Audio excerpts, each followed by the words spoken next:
Finalmente, galera, depois de tanto tempo esperando, né? Depois dessa esperança, já teria ido embora, a Marvel finalmente anunciou na San Diego Comic Con, que tá rolando aqui do lado, os 2 próximos filmes dos Vingadores.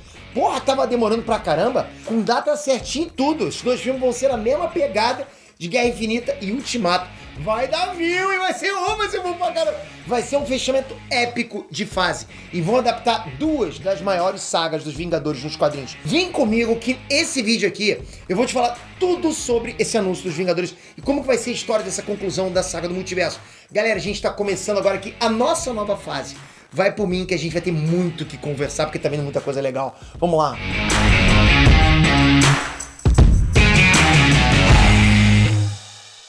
René Peter aqui, hypado, feliz. Porra, lógico que, porra, meu core business, é verdade? Porra, adiei um pouquinho minha barraquinha de pipoca, eu não vou vender tão cedo. Ó, eu acredito que a maioria de vocês saiba que tá rolando a San Diego Comic Con. A 1 hora daqui da minha casa, feliz da vida. Fui lá na quinta-feira. O que é, Peter, a San Diego Comic Con? É uma feira de cultura pop, né? Tá lá dentro. Eu fiz alguns vídeos, inclusive, quem me acompanha no Instagram sabe. Mas é tipo a CCXP, só que aqui no Brasil. Aliás, até a comparação ruim, porque a CCXP é maior que a San Diego Comic Con, bem maior, ok? Mas enfim, é onde acontece os maiores anúncios. A indústria da cultura pop usa a San Diego Comic Con pra divulgar nos painéis que acontecem lá dentro as maiores notícias sobre as suas respectivas empresas. Então, justamente por isso, tem muita coisa acontecendo lá agora. Né? Hoje, né, no momento que vocês estão assistindo esse vídeo, vai ser o último dia da San Diego Comic Con, domingo. Então tem muita coisa acontecendo, por isso que esse dia é atípico aqui no canal, vai estar sendo mais vídeo, porque tem muita coisa pra falar, não posso deixar de lado coisas tão importantes do nosso negócio aqui, né, na verdade do nosso core business, né. Mas enfim, entre todos os anúncios, todos os painéis que rolaram lá, um dos grandes anúncios de ontem foi o da Marvel. O Kevin Feige, que é o chefão da Marvel Studios inteira, decretou o fim da fase 4 do CM, depois de Thor, Amor e Trovão, e mostrou todas as datas e títulos dos filmes da fase 5 e 6 também. Inclusive gravei um vídeo completaço aqui com todas as notícias, todas as datas, tudo que vem por aí, algumas opiniões, inclusive. Assiste esse vídeo, vou deixar aqui. Bom, acho eu que tá aqui, né? Vê lá, eu tô olhando, editor, pô. Mas o que eu quero falar nesse vídeo aqui é sobre o final de tudo isso. O final da fase 6. Esse vai ser, casca. Porra, agora é tua chance, hein, Disney? Tu vai ter que brilhar. Bom, vamos lá. No painel da Marvel, explicaram que essa nova trilogia de fases da Marvel é a saga do multiverso. Trilogia de fases, tá? Não é trilogia de filme, não. É trilogia de fases. Finalzinho da fase 4, 5 e 6. Lá no início do CM, as fases 1, 2 e 3 formaram a saga do infinito que concluiu com Vingadores Guerra Infinita e Vingadores Ultimato. Lembra disso? Foram 3 fases e concluiu com um filme dividido em 2, não foi? Basicamente, um Vingadores parte 1 e parte 2, né? Foi um tempo pra você sair pra ir no banheiro fazer muito xixi, né? Tipo, quase um ano de xixi. Agora as fases 4, 5 e 6 vão formar a saga do multiverso e vão terminar com os seguintes filmes. Preparados? Lá vai. Vingadores, a Dinastia de Kang, que estreia dia 2 de maio de 2025, e Vingadores, Guerras Secretas, que estreia em 7 de novembro de 2025. Você entende? Acabei de passar pra você o Vingadores Guerra Infinita e o Vingadores Ultimato. Vai ser esses 2 filmes, seria parte 1 e parte 2. Você pode pensar... Ah, PC é só data e o nome do filme, não é nada demais, né? Mas, galera, só o nome do filme já deixa claro qual a história, qual o arco dos quadrinhos o CM quer adaptar. Pra quem lê, fica bem tranquilo de entender isso. Mesma coisa que aconteceu em Era de Ultron, Guerra Civil e Guerra Infinita. Só pelo nome do filme, você sabe qual o plot da história, né? A trama, né? Você sabe os vilões, você sabe os prováveis personagens que vão ter destaque no filme. E tem uma coisa importante, como eu falei, né? Esses 2 filmes acontecem no mesmo ano. Vão ser parte 1 e parte 2. Então a gente vai ter que fazer um exercício mental aqui para ligar um arco com o outro, porque são histórias completamente diferentes nos quadrinhos. Então eu fico pensando, pô, peraí, como é que vai ser parte 1 e parte 2 se nos quadrinhos não tem nem relação? Então a gente realmente tem que trilhar um caminho aí para tentar chegar no denominador comum. O primeiro Vingadores, que vai ser a Dinastia Kang, nos quadrinhos é uma história onde rola uma das maiores derrotas dos Vingadores. Sim, Vingadores perderam. Tem cenas épicas lá nessa HQ que com certeza precisam adaptar no CM. Nessa história, por exemplo, o Kang mostra para o mundo inteiro todos os futuros possíveis da Terra. Em todos esses futuros, a Terra era devastada, seja pelo Ragnarok, pelo Deus do Caos, Chthon, né, pelos mutantes escravizando os humanos, pelo Ultron dominando a Terra, zumbis, ou até um futuro mais provável onde a riqueza fica concentrada numa minoria poderosa e o resto da população é descartada já que a mão de obra foi substituída por robôs. Existe até um pequeno teaser, né, sobre como a Terra poderia ser destruída numa incursão com a outra Terra, se chocando com a nossa Terra. Já já eu falo mais sobre as incursões, porque eu acho que vai ser esse motivo aí que o Sam vai usar.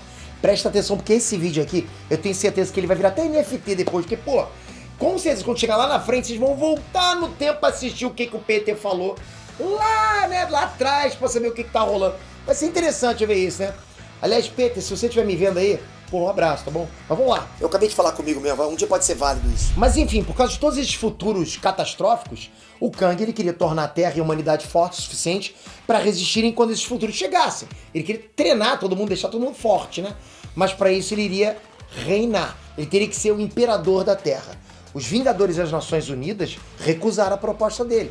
E aí cravaram uma guerra contra o Kang e contra o exército dele. Basicamente, todos os vilões da Marvel se juntaram com o Kang. E aí rolou uma batalha mundial dos heróis e dos soldados humanos contra os vilões e os soldados do Kang. Foi épico. Quando o Kang decidiu interferir na batalha, nem o Thor e o Magno conseguiram parar o poder destrutivo da tecnologia futurística dele. O Thor teve que ver uma cidade inteira ser carbonizada, porque ele falhou em impedir a bomba. E galera, assim, é uma das cenas mais tristes dos quadrinhos. Porque assim, só imagina você, tipo, ver o Thor chorando no meio dos esqueletos, sabe, das ruínas da cidade. Foi triste pra caramba. Essa cena só não é mais icônica que os políticos da ONU e os Vingadores assinam um tratado de rendição ao Kang, né? Tiveram que literalmente entregar o mundo pra ele porque estavam perdendo a guerra. Ou seja, toma aí, Kang. Quase todos os heróis foram presos. E no final, quando o jogo vira pros heróis e o Kang já não tinha mais nenhuma tecnologia, o Thor ordenou que todos os Vingadores deixasse o Capitão América lutar com o Kang sozinho, simplesmente porque só bastava o Capitão América para chutar a bunda do Kang. E foi dito e feito. Capitão América desceu o cacete no Kang. Isso foi épico. Isso foi maneiro demais. Já pensou isso no cinema? É isso que a gente quer ver. Porra, Disney. Faz essas cenas pra gente, traz pra gente. De qualquer jeito, o estrago já tava feito, né? O planeta tava um caco, milhões tinham sido mortos, né? O Kang deixou um efeito colateral muito grande. Foi uma das batalhas mais épicas dos Vingadores. Agora, só imaginem ver isso no cinema. No mesmo pique foi Guerra Infinita, o filme terminar dessa forma. Galera, eu chego até a arrepiar aqui, porra, maneiro demais. Já pensou, dá até um frio aqui. E eu consigo ver claramente o Kang tentando fazer a mesma coisa, só que por causa das cagadas temporais e multiversais que os Vingadores têm feito no SEMI, né? Os Vingadores estão viajando pra lá, pra cá, então eles estão cagando toda a linha temporal. O Kang pode ter ficado bolado. No final de Multiverso da Loucura mesmo, a gente descobriu lá que o Doutor Estranho tinha causado uma incursão, ou seja, a Terra do SEMI vai colidir com a Terra de outro universo. E o choque dessas duas linhas do tempo vai apagar elas duas da realidade. Isso é uma senhora cagada, né? Eu não preciso nem dizer que com certeza o Kang do SEMI tá por dentro de toda essa bagunça temporal que tá acontecendo. Ele tá ligado no que tá acontecendo. Na série do Loki, a gente viu que existe uma guerra multiversal prestes a rolar também entre as versões alternativas do Kang. Tem um Kang lá no controle da TVA no final da primeira temporada. Então pode ser que sim, o Kang esteja preocupado com as deformações no espaço-tempo. O Kang realmente se preocupa com isso. O Sam pode transformar o Kang em um cara com motivo. Né? Nos quadrinhos ele tinha um motivo, mas era tipo meio que uma desculpa, né? O Kang gosta de governar mesmo, o cara é bizonho. Ele é um conquistador de linhas do tempo, é Kang o Conquistador, sabe? No CM, se as motivações dele tiverem a ver com as incursões, então já casa bem com as guerras secretas. Por quê? Porque existem duas guerras secretas. A clássica, né, que o vilão é o Beyonder, um ser, quase onipotente, talvez onipotente, que botou todos os personagens da Marvel pra brigar no mundo de batalha dele. Era um ser na época, em 84 isso. Ele botou heróis e vilões, tudo num planeta só, botou todo mundo pra sair na porrada. E tem a HQ Guerras Secretas mais moderna, de 2015, do escritor do Jonathan Hickman, que é as Guerras Secretas que adapta esse arco das incursões. É a mesma coisa, né? Dessa vez, só que em vez de ser um Beyonder, eram vários Beyonders. Aí tinha o Owen Reese, que é o nome molecular. Mas os protagonistas eram os mesmos, né? De novo, o Dr. Destino. E eu acho que essa Guerra Secreta de 2015 é essa que vai ser adaptada mesmo, porque é por esse caminho que o Sam tá indo, né? Tudo aponta pra isso, sobre a Guerra Secreta das incursões. Porque de 84 não tinha incursões, era só essa coisa do Beyonder querer se divertir, pro bel prazer dele. As incursões já foram explicadas em Multiverso da Loucura. Os Illuminati vão ser formados. Tem rumores, tem possíveis vazamentos aí do Dr. Destino em Wakanda Forever. Tudo indica que o Dr. Destino também vai aparecer no filme do Quarteto Fantástico. E eu falei pra vocês, o Dr. Destino é protagonista das duas Guerras Secretas. Não consigo imaginar a Guerra Secreta sem Dr. Destino. Vai ficar bizarro isso. Só pra vocês entenderem como é que era o protagonismo dele, na verdade. Na verdade, era antagonismo dele, né? Porque nas Guerras Secretas, quem tava por trás das incursões era ele, era o Dr. Destino. Ele fazia isso pra atrasar os Beyonders, os seres que construíram o multiverso, queriam apagar toda a criação deles. O Dr. Destino bola um plano mirabolante lá, e usa o Homem Molecular, o Owen Reese, como eu tava falando, pra quê? Pra roubar todo o poder dos Beyonders, e dessa forma ele refaz toda a criação que tinha sido destruída nas incursões. O cara, imagina, Dr. Destino com o poder de todos os Beyonders, ele vira um deus, né? Deus Destino. E aí como é que ele recria o mundo, o universo? Ele recriou do jeito dele, ele criou uma espécie de planeta medieval chamado Mundo de Batalha, né? Battle World, onde ele era o rei. E o resto dos personagens do multiverso faziam parte de algum reino medieval nesse mundo. Só pra você ter noção, tá? Só pra falar um pouquinho disso aqui. Os policiais do Dr. Destino eram os Thors. Imagina você ter uma tropa da PM, ele tinha uma tropa de Thors. Sim, Thor Odisson, uma cacetada. Os zumbis Marvel ficavam presos atrás de uma muralha, tipo a lá Game of Thrones, tinha um muro protegendo assim, e os zumbis lá fora. Quem cometia traição era sentenciado e jogado para os zumbis do outro lado da muralha. Era um negócio muito, muito louco, muito bizarro. O Dr. Destino e o Homem Molecular, eles estavam com o poder dos Beyonders, né? Então todo mundo, enfim, todos, obedeciam a ele, ao Dr. Destino. E quase ninguém sabia do multiverso que existia antes. Não sabia, porque ele refez a história.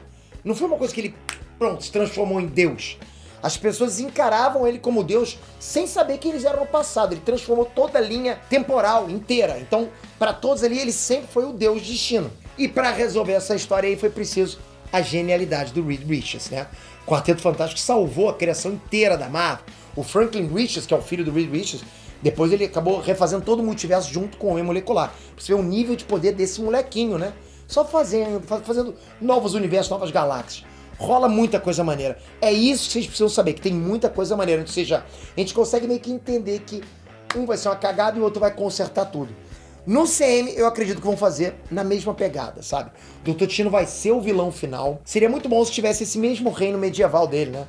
O Doutor Estranho seria como se fosse ali o braço direito do rei, igual nas HQs. Porque acontece, o Doutor Estranho é um braço direito dele. Tem muita cena icônica nessa saga. Inclusive uma que o God Doom, o Deus Doom, Deus Destino, atravessa a mão no peito do Thanos com a manopla.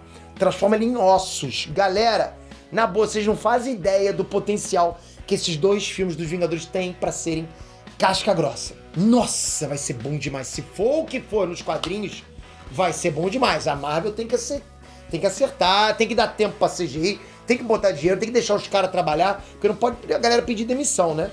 Pô, imagina, vem disso aí com... Que a saga cósmica dessa aí, vem com falha de CGI, pô, não dá, né? Imagina, ó o Chapolin ali, para com isso, hein? Mas o que eu vou falar pra vocês é o seguinte, eu tô animado porque eu fiquei muito feliz com essa conclusão. Foi muito parecido com a conclusão da saga 1, 2, 3, né? Concluiu com 2 filmes, dessa vez vai ser a mesma coisa. 4, 5, 6 concluindo, né? Fase 4, 5, 6, concluindo com 2 filmes. Pô, foi uma época maravilhosa pro canal, todo mundo gostava muito de falar sobre isso. Eu acho que se a Marvel conseguir levantar aquele hype que teve naquela época, pô, vai ser um... Nossa, vai ser bom demais isso aí. Você tá hypado pra tudo que tá vindo? Você curtiu esses lançamentos? Você curtiu esses 2 filmes dos Vingadores? O que você espera que tenha lá? O que você espera que não tenha?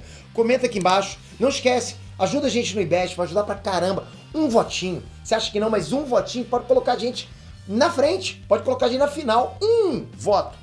Obrigado por isso, deixei aqui embaixo o link. Agora espero a sua inscrição e o sininho, né? Porque o dia vai ser nervoso. Hoje, talvez amanhã também, vai ser uma notícia atrás da outra. A gente tem que cobrir pra vocês, eu tenho que passar tudo que a gente vê nos quadrinhos, quero passar pra vocês. Isso é bom, né? Espero você no próximo vídeo. Ativa o sininho. Valeu, galera! Fui!